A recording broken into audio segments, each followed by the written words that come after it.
I'm Cynthia Pohl. I'm the principal of Living Lands Landscape and Design.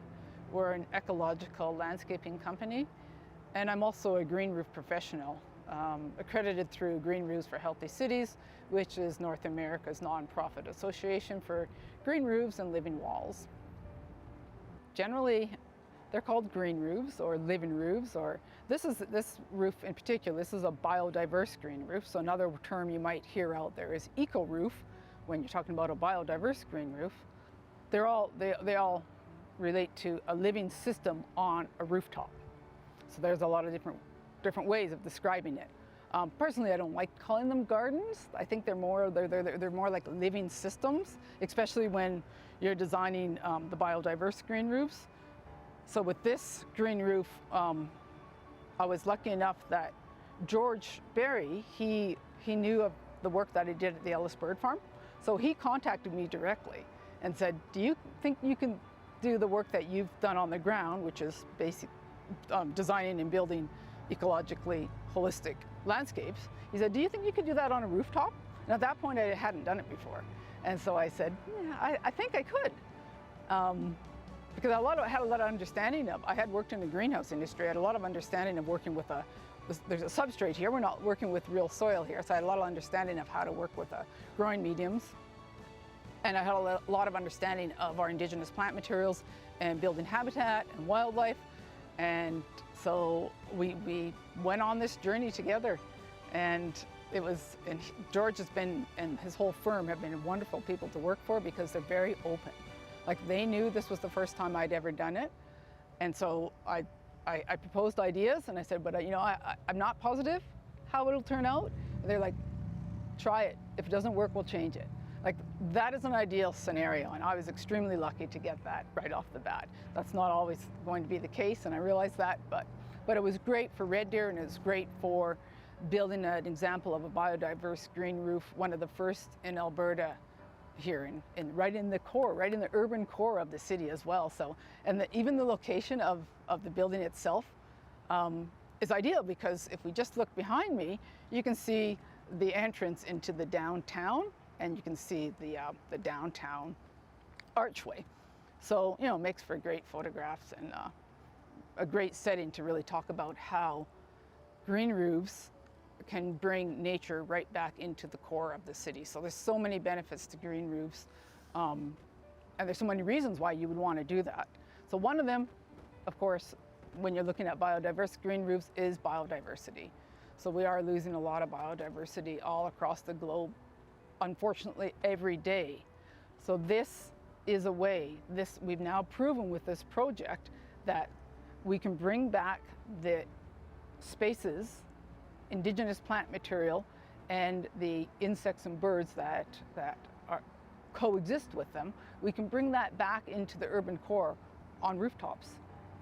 So one way I like to, now that this green roof we're in its 10th year now, so now that it's so rich and established, when you look at it, when I'm working with kids, I sometimes like to just get them to think about how this building, like, what if buildings weren't built? What if buildings just sort of pushed themselves out of the earth, and whatever was on the earth was still there when the building emerged out? It sort of grew like a mushroom out of the earth. And that's what you can kind of see on this green roof now, because it is so rich with plant material that would have once existed and lived exactly on this footprint. And now that it's so rich, we're also bringing back birds and insects that would have used this space for thousands of years prior to development right back to this exact space. So that's really exciting for me. We had a fantastic general contractor working with Shundo Construction. It was kind of, George told them what his vision was, and we kind of started off with building and designing in the same moment. Like, it was like really a vision we could work together. It was not so much of creating all the documents and the drawings. We also had the city on board. These were new milestones even for the city. We've not had a green garden or green roof in the city at that time. So stormwater mitigation is also one of the big benefits that are realized in municipalities through the installation of green roofs. So stormwater is an expensive issue for cities to deal with. And it's unfortunate that in a time when we have more severe weather events that bring down a lot of moisture at one time and then nothing, that exasperates our drought cycle, our dry, like too much water at one time causes flooding, and then we don't have enough water, and then we're starting to dry out, and so that's an issue. Green roofs, because of the substrate, and the deeper the groin substrate, the more effective they are, they kind of act like sponges. So when you get a big rainfall event, that water's not just hitting a roof and quickly rushing down to the drains and onto the street and into the stormwater system. It's now being absorbed. It's being held in place. It's basically slowing the flow and putting that valuable resource to work. So in China, they're doing a project right now called Sponge City, because they have the same issue that many cities in North America are having with more severe weather, and that you get these big rain events and then you have no water, so you're in this flood drought cycle. And so to mitigate that, China has decided to install numerous green roofs throughout quite a few cities, and they're calling it the Sponge City project, so that they can, with quite a few green roofs installed, to see if that will have an effect, a substantial effect on this flood drought cycle that they experience. We were the first ones in the city to recycle the storm water for reuse in our toilets. These were all new steps even for our city inspectors.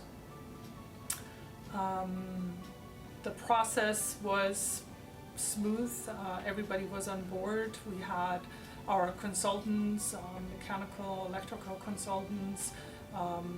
We checked out different feasible items, like even in as far as new technologies. Some items we were able to afford, others we had to put on a wait list. At the time, which is funny, we could not afford LED lights.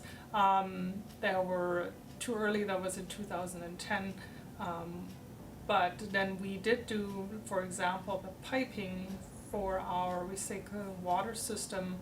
We do have pipes going to our main lobby area. Our vision is still to complete a green wall with the recycled water from our roof. So we added extra plumbing at the time, even if we were not quite ready for it. All the extra substrate and layers of a green roof are basically extra insulation on a roof, so they help considerably with the heating and cooling of a building. So ideally, when you are looking at considering putting a green roof on a building, you have the green roof professional as part of the team right from the beginning, because there are such savings. It may affect the HVAC system, so you want to make sure that's designed in right from the beginning. They're also really beneficial in helping with the urban heat island effect. So, I mean, we're feeling it right here in Red Deer over the past 3 weeks. We've had hotter than normal temperatures, and that's really emphasized in the urban core, where there's not a lot of greenery, not a lot of shade. But green roofs, because of all these plants are photosynthesizing and releasing oxygen and moisture, they actually help cool the air around the rooftop space. So they can decrease rooftop temperatures. From a hot day on a flat roof, you're going up to temperatures up to about 60 degrees Celsius on a hot flat roof, and they can be decreased to about 20 to 30 degrees. So you're decreasing it by half by having vegetation on the roof that photosynthesizes and helps cool the air, which one green roof, 2 green roofs aren't going to help cool the air in the urban core. But as we get more and more green roofs, more and more green spaces, reducing those black rooftops, that will have an effect in cooling our urban spaces. And that's beginning to be realized by more cities. For us, it's a workspace. So we consider it as for our entire team to be able to access a roof during work hours. We have Wi-Fi on the roof. We find it architecture is a very intense work atmosphere sometimes. We have a lot of deadlines. There's clients that are needing work on a very short time frames. So for us to have a relaxing environment, or even as a team to go up and enjoy lunch or a coffee, the next thing came that we didn't really want just a green roof, it's a green garden, which is significantly different. So we can actually go on a roof and enjoy features of our green space, such as we have garden planters for vegetable gardening. We have a few that we have a rotation of watering the planters. Everybody in the office gets involved. We have composting. Other team members take care of the composting from our kitchen to our roof compost. We have already utilized some of that new dirt from the compost. Sure. It went really great. The first year we got the soil on the roof. We were fairly shocked how quickly the weeds came. We had, 2 feet of weeds up there. We had all of our children working up there pulling weeds to clear it out, and as soon as Cynthia came, I was so happy that she would start taking care of the roof, and she has taken care of the roof since then. It's been over 10 years, and it's just, without her, it wouldn't look like that. So she was essential to work on the design together with George Berry, and could really convey that vision that George had. Cynthia was fantastic to work with. She donated her retired canoe, which was lovely, and we have had a lot of exposure of that canoe coming up on the crane, being placed on the roof, how it was floating. Cynthia is now here all summer long. She comes at least once a week. A green roof does need maintenance. It's not self-sufficient. Like, we still have a lot of weeds that come up with the birds. It still need to be monitored and maintained, and Cynthia does a fantastic job.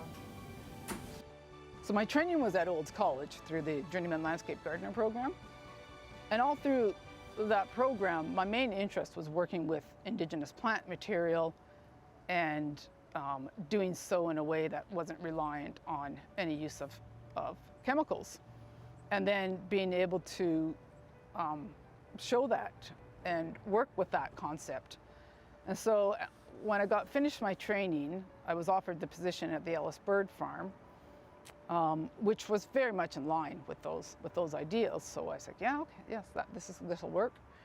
And it was through my many years there that I was able to develop, design, build, and maintain a 5-acre site that really did show those principles. So we started adding more Indigenous plants. We started designing in a way that would require less manual maintenance, but zero reliance on any chemicals. So it was all, which made sense for a spot like the Ellis Bird Farm, because it's a bird sanctuary. Even though when I did start there, they were using a lot of Roundup every year. So I went into the storage shed, and there were jugs and jugs of Roundup, and I was like, this doesn't seem to be in line with the goal of the Ellis Bird Farm. So the board was open to change, and over the many years I was there, we didn't use any chemical control. It was all done through design, smart design, and changing the public's perception of what is a beautiful landscape. So as you educate the public or people about how different aspects in the landscape, let's say for example dead trees, or otherwise known as snags, how valuable they are and how they're used by wildlife, suddenly the way you look at a dead tree changes. It's no longer like we typically in the urban setting we remove dead trees. They're considered something unsightly or unuseful. But studies have actually shown that inch for inch, a dead tree provides far more space and resources for wildlife than a live tree. So a tree's life certainly doesn't stop when it stops photosynthesizing. So just bringing more awareness into different aspects of the natural world then has people look at it through a different lens. And it's then that they can see the beauty in it. But you need to understand why it's beautiful and how it's beautiful.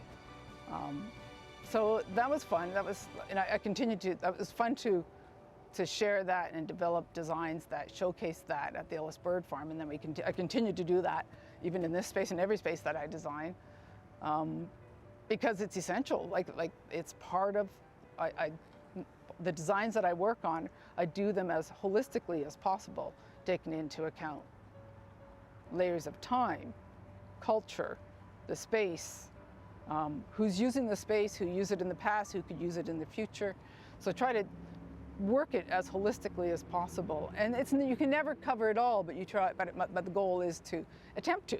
And then, because the pieces, the spaces that I work on are living spaces, they're always changing and they're always evolving. So there's always that aspect of observation and of then working. Like one of the taglines of my business card is composing with nature, because I'm always not trying to impose on my designs, but so I design them and then I try to work with them. And so the natural world becomes just as much of a designer as I am. And lots of times she has much better ideas than I have.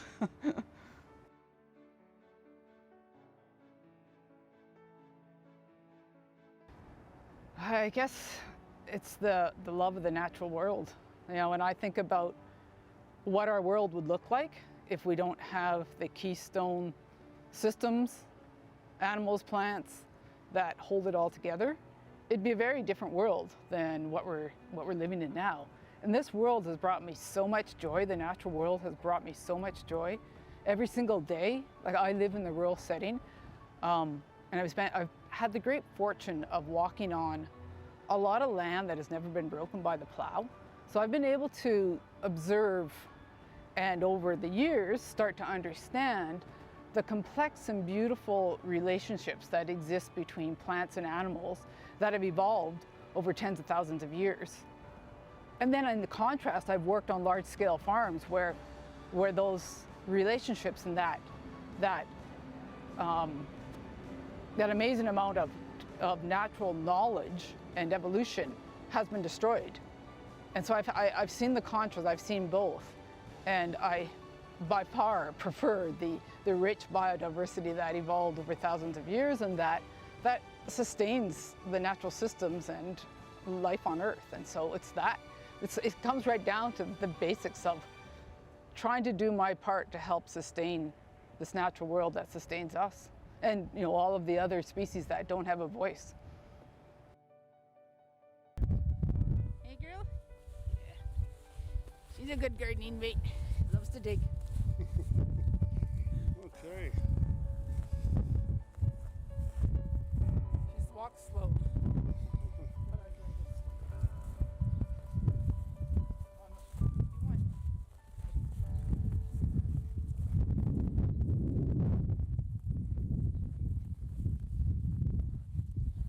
This is a lovely one, showy local weed.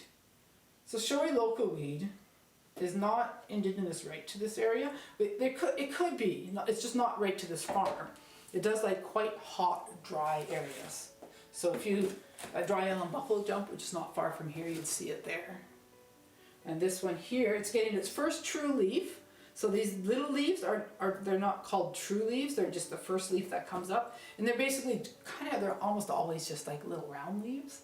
And then when a plant gets its first true leaf, then you start seeing the character of that plant. So this one, we have, it's Gaillardia, so also called blanket flower.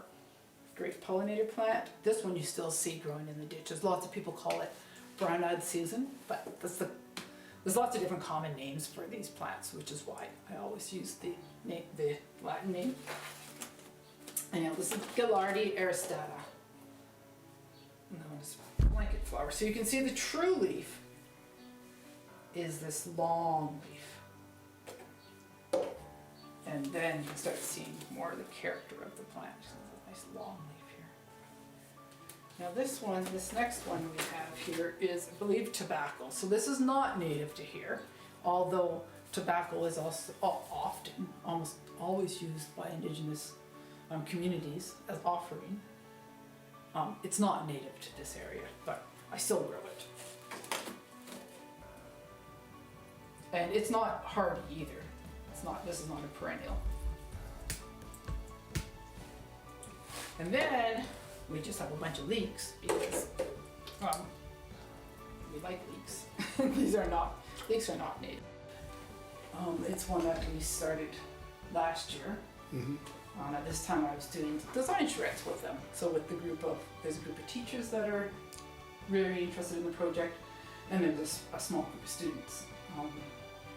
And so we had 3 or 4 design charrettes, and then we started building ideas of what this could look like. So what they wanted was a functional gardening space. But as we worked on it, they realized what they really wanted was an outdoor, kind of like an outdoor classroom, but more like an outdoor gathering space. I don't know if they have a very nice library design there, and it encourages, it has little pods where people can get together either in small groups or you can do a large gathering there. And we sort of thought it'd be nice if we could create an outdoor space that had that same feeling. And so it's on the south side of the school, and so we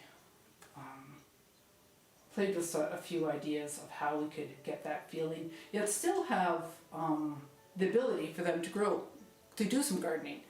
And also a big part of it was to start building the biodiversity of that schoolyard. Because most schoolyards still are very low in diversity as far as plant material and insects that go along with that, and birds and mammals. So we put all those goals together and we've come up with this concept drawing. This is all outside. So this here is the school, the edge of the school building. And this is the south wall of the school.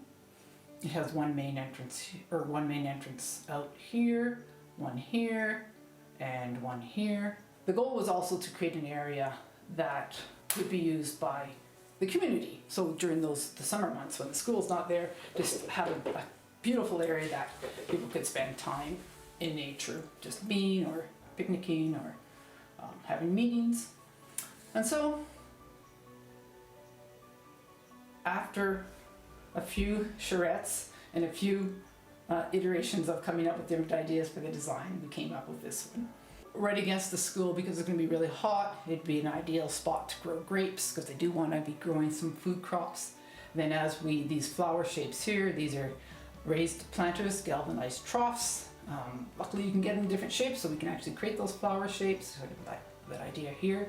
So that gives them an easy way to grow vegetables. As we go down, we designed in, although the whole area can function as a whole, there's actually little pockets that can work as classroom spaces. So, and this is one of them here. So this little circle here is actually a stone circle. And then there's enough space around it to put portable seating, transitional seating. So this could act as a classroom space. Same thing up here, this green space up here. These green spaces are little grass spaces with indigenous plants around them, and these other little green spaces. So there's enough room here for another outdoor classroom, and then as you walk along the curved walkway, this comes to a real focal point here, where we add 2 very large trees, silver maple trees, which become sort of iconic trees for the project, so that as the students are engaged in this project, they actually watch these trees grow over the years, and so these trees become sort of sentinels for the project. And again, that creates a learning space there. And then as we come along here, this is indicating that this pathway has the potential for art projects, so they can do mural type or mosaic type designs within this walkway over time. And they really wanted a covered outdoor classroom space as well. Not totally covered, but somewhat covered. So that's what this big pad here would be, for that covered outdoor classroom space where they could do band presentations, classrooms, drama, a whole variety of activities. And then we have this bright green all around it. This is what we call the indigenous plant biodiversity belt. So this would all be planted to native plants all the way around, wrapping around. That's it.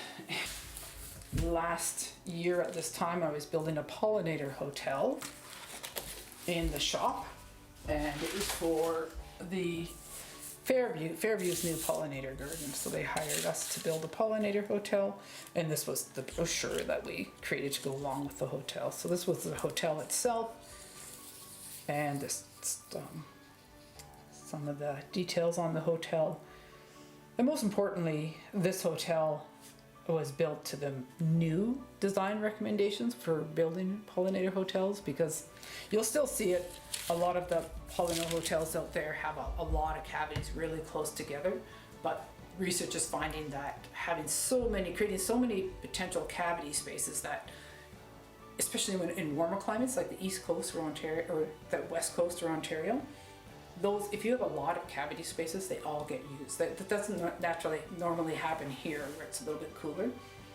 And that can be an issue, because when you have a lot of bees close together like that, it's the potential of spreading disease or parasites is higher, just like when you have any large grouping of animals, that disease issue comes up. So now the recommendations are that you don't have so many holes so close together, so that these new hotels that we build, this one and the two that we did for the city of Red Deer last year, they are built to the new design specifications. So you won't see so many holes so tight together. We've had lots of roof parties. We've take our clients to the roof. It's a great example for our clients to actually experience the space and what it does for your health, for your mental health. Is also a big part that George Berry has always had a passion for, is our team members to have a good mental state. So we do lots of fundraisers. We bring people up on the roof to share. This is a totally private business. We don't have any grants or funds for this space. So I'm hoping to see more of that throughout our community, because it just makes for a much healthier workplace, and I'm hoping to see them on schools and on healthcare institutes as well, because many studies have proven that there's increased learning, increased knowledge retention. When you have a space like this, whether you have access to it, or even if you just have a visual to green spaces like this that are rich in textural and rich in different colors and shapes, and have interaction. You can see them moving in the wind. All of that is these are all natural aesthetics that we've evolved to function well in. And when we do have access to them, it has us functioning better, has us healing better, learning better, being better workers. There's less absenteeism. So I'm hoping that we will see the embracement of green roof technology, and we will start seeing a lot more green roofs, hopefully biodiverse green roofs, throughout the province and the country, beyond.